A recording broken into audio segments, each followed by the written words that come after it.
एक बार की बात है, एक जगह बहुत बड़ा तालाब था जिस पर विभिन्न प्रकार के जीव जंतु रहते थे। एक आलसी बगला भी वहां रहता था। आलस के मारे वो दिन भर भूखा ही रहता था। एक दिन उसे एक उपाय सूझा और तालाब के किनारे खड़ा हो गया और लगा आंखों से आंसू बहाने। एक केकड़े ने उसकी तरफ देखा और उससे पूछा, मामा क्या बात है, भोजन के लिए मछलियों का शिकार करने के बजाय खड़े आंसू बहा रहे हो। बगुले ने कहा, बेटे बहुत कर लिया मछलियों का शिकार, अब मैं यहाँ पाप नहीं करना चाहता। केकड़े ने बोला, मामा शिकार नहीं करोगे तो खाओगे क्या। इस पर बगुले ने कहा, हम सबको जल्दी ही मरना है, मुझे ज्ञात हो गया है कि शीघ्र यहाँ सूखा पड़ने वाला है। बगुले ने केकड़े को बताया कि यह बात उसको एक त्रिकालदर्शी महात्मा ने बताई है जिसकी भविष्यवाणी कभी गलत नहीं होती। केकड़े ने यह बात जानकर सबको बताई कि बगले ने बलिदान माँ भक्त का मार्ग अपना लिया, वह सूखा पड़ने वाला है। उस तालाब के सारे जीव, मछलियां, कछुए, केकड़े, बतख और सार्क आदि दौड़े दौड़े बगुले के पास आए। भगत महात्मा, अब तुम ही हमें बचाव का रास्ता दिखाओ। बगले ने कुछ सोच कर बताया, कुछ ही दूरी पर एक जलाशय है जो कभी नहीं सूखता है।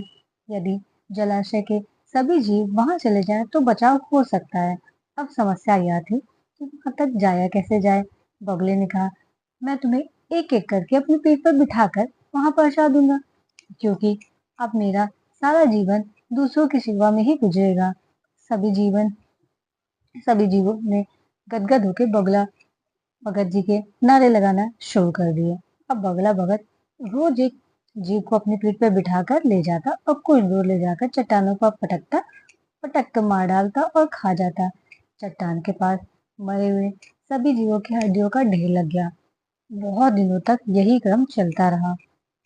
एक दिन केकड़े ने बगले से कहा, मामा तुमने सारे जीवों को तो यहाँ से पहुंचा दिया, लेकिन मेरी बारी अभी तक नहीं आई।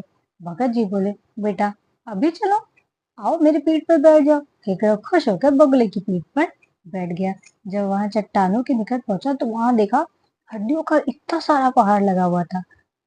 केकड़े का माथा ठनका। अब वो हकलाया, हड्डियों का ढेर कैसा। वहां जलाशय कितनी दूर है मामा।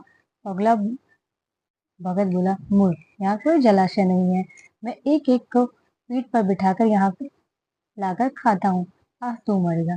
केकड़ा सारी बात समझ गया और उसने तुरंत अपने पंजों को आगे बढ़ाकर बगुले की गर्दन पर दबा दिया और तब तक दबाए रखा जब तक उसके प्राण पखेरु ना हो जाए।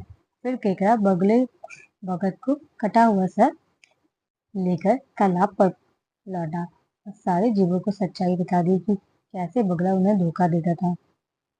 इस कहानी से हमें यह शिक्षा मिलती है, दूसरों की बातों पर आंख मूंद कर विश्वास कभी नहीं करना चाहिए।